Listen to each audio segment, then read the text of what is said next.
Hello everyone, welcome back. So I know, you're probably just as eager as I am to get to the war within, but before we do, there are a couple things that we need to look at, because I want to do this properly. I want this to be cohesive. I want there to be, to add as much context and, such to what we're going to be, dealing with going forward.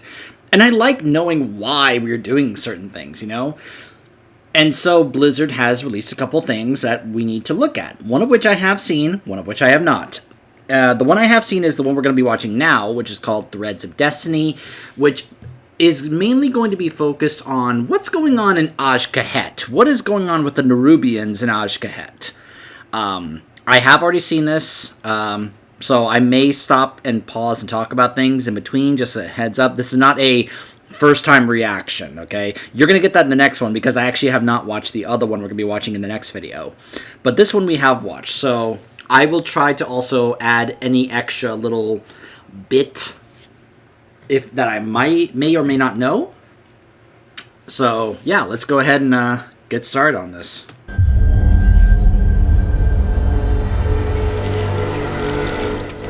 Okay, first of all, ew! Where is my arachnophobia mode for this animation? Slender is the strand that guides our destiny, known only by true sacrifice.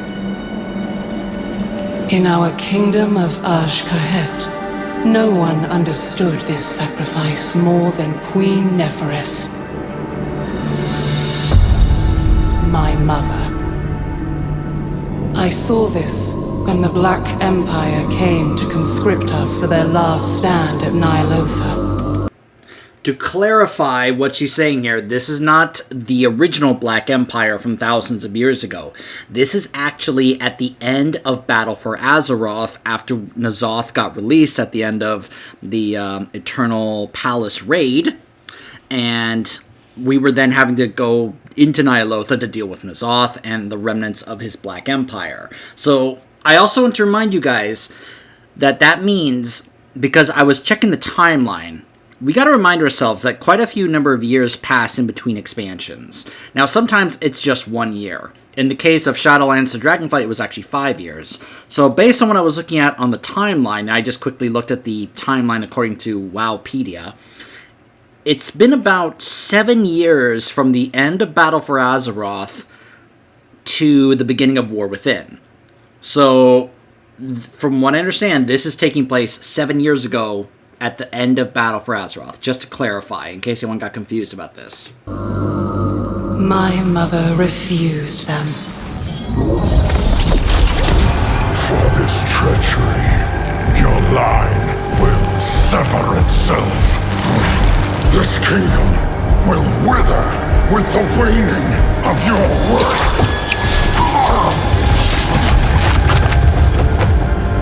So, first of all, that shows how strong these Nerubians can be. Second of all, holy crap, what a gruesome way to kill something.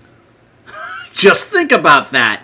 Having these powerful strands pulling you down and then literally splitting your body into pieces. Holy crap, that's brutal. Her strength defined us that day. And in that moment, we felt destined for greatness. But in the years that followed, our greatness was tarnished. Look at them out there. Wretched, starving. I am not immune to our people's suffering. I believe better days will come. Not if you keep failing to seize the moment. What was the point of you freeing our future, only to leave us buried in the past? So, I have a little bit of an issue with this scene. They don't really go into detail as to what exactly is going on with their civilization, their people. Why is it that their people are apparently starving and going through poverty? They just kind of say that they are now having issues keeping their people taken care of, keeping their civilization going, but they don't really say why. And this is also why I was saying it's been not that many years, because we saw in the flashback that she was like basically a child, and now she's basically becoming a grown woman. Now we're not comparing how Nerubians age to how, say, humans age. I'm sure it's different in their culture and civilization. But that is something that they don't really go into detail here. Maybe they do when we go into the zone. I have not looked into that. I have heard different opinions about the story in Ashgahed. I will judge for myself when we actually go there and actually do that in the expansion. But it is a little gripe I have with this cutscene that they don't say what exactly the problem or issue is. They just say all of a sudden now that they are struggling to maintain themselves and their people are starving. Why?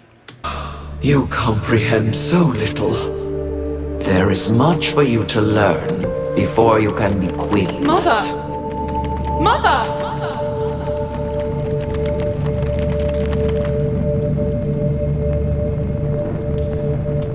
Now, I'm not really sure what exactly is going on with this particular wall here, because I don't necessarily recognize it. I look at it and I'm trying to, I think I can see what might be either Nerubians or remnants of the Black Empire. And then I look at this and I'm seeing tentacles here, and I guess they're supposed to be showing some kind of connection between them and the old gods, which I guess kind of makes sense when you think about when we were going through the Ajol Narub stuff with Nubarak, as well as their connections to Yogg-Saron. We even found a faceless one there in those dungeons there. Not the one with the Nubarak, the other one, which the name I'm blanking on the name for a moment. But I would like it if in the game, when we go into the raid, I want to be able to actually look at this wall in the game. I would love to actually look at this wall in the game.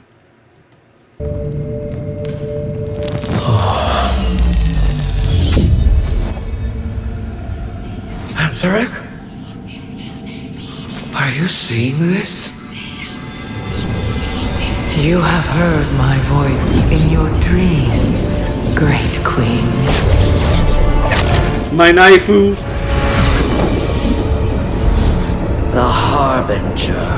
Yes, of the...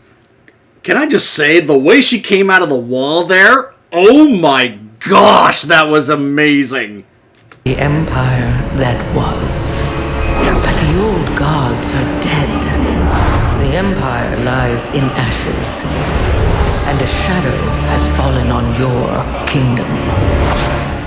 But the blood of the old gods can make your people powerful again. Your reign could last for eternity. All you have to do is take my hand. Your words are tempting, but the cost is too great. I would never risk my kingdom for such power. Mother, who are you talking to? Ghosts, dearest. As always, they are my ready counsel. I don't know why, but I actually really like the way she says that. The ghosts are always my ready counsel. I can always just go to the ghosts and talk to them about counseling. I don't know why, I just seem to like that response, the way she said that. That just sounded appealing to me.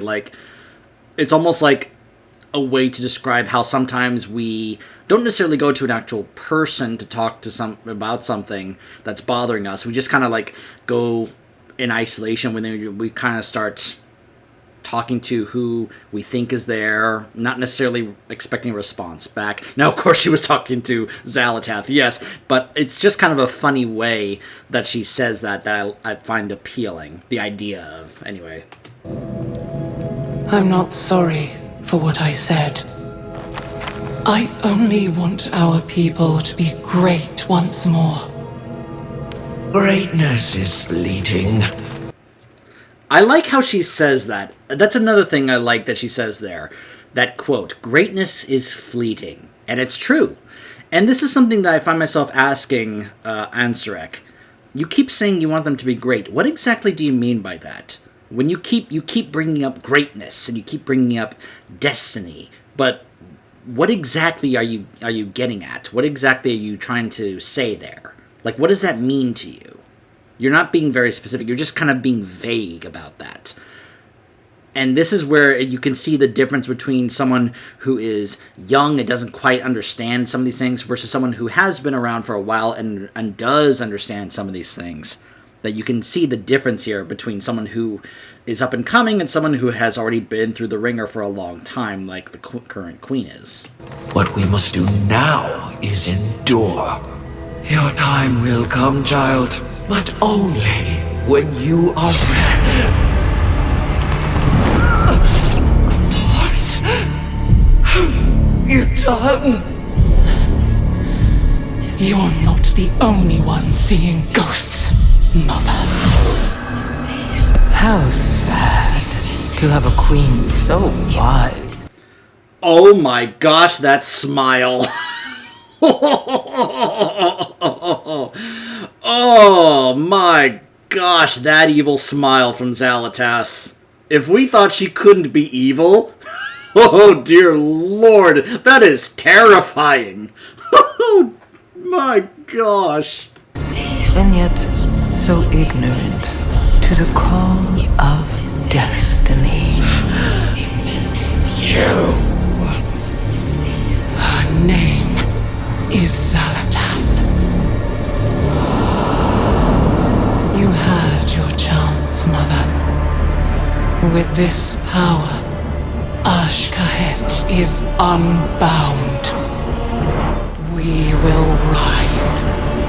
We will conquer. And together, we will finally claim our destiny. Long live Queen Xal'atath. So, we have our motivation for going into the raid now. Just straight up murdered her mother and became the new queen. Notice that she now says, we will conquer. That now she wants to be a conquering force. Also, notice how the Nerubians take a more humanoid form. This is actually something that has gone back to the days of Cthulhu in vanilla, where there was talk about how once the corruption of the old god influence, you would become more in their lightness, which was more humanoid, except when you looked at the old gods, they weren't humanoid. But that was something that was going back to the days of Cthulhu, and now you can see here that the Nerubians become more humanoid. Now, some have speculated, does this mean the possibility that perhaps at some point in the future, we could have playable Nerubians? Think about it. If they're humanoid, why not have playable Nerubians as an allied race? We are getting another allied race in this expansion with the Earthen. Why not the Nerubians? I would so love to play as a Nerubian. You have no idea how much I want playable Nerubians. But again, Ansarek is just talking about, like, oh, we will be great. We will fulfill our destiny. Again, what is that? What is this destiny you're talking about? Just being great, which you're not really being... There's a lot of vagueness when it comes to greatness and destiny with her and conquering. But I guess that's just her drinking the void Kool-Aid, as you were. as it were, excuse me. After all, she has been probably getting talked to by Xal'atath for who knows how long, to the point where Xal'atath was completely behind backing up Ansarek here to basically have all of Ashkahet behind her now as her force. So, yeah, I guess this also is an idea as to why Ansarek is going to be the final boss in the first raid, which is, of course, us invading her palace to take her down and free Ashkahet from the rule of Ansarek and, of course, Xal'atath. So, yeah. So that's Threads of Destiny. Very nice. I now have a better understanding as to what's going on in Ashkahet and why we're going to be doing what we're doing. I have been really looking forward to the Zone of Ashkahet. I hope the rumors that it's not a great story and such there are not true. I hope it's going to be better than I've been hearing. And I am looking forward to it. So when we come back, we will be taking a look at another animation that Blizzard released, featuring and focusing on Illyria, which I have not watched yet. So this will be my first time watching and reacting to it, basically. Stay tuned.